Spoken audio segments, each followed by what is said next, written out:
చూపవమ్మా.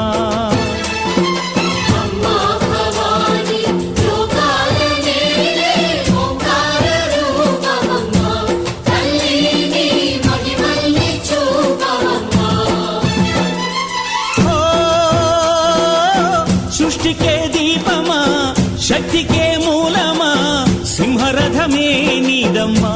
అమ్మ దుర్గమ్మ భక్తులను దీవించుమా.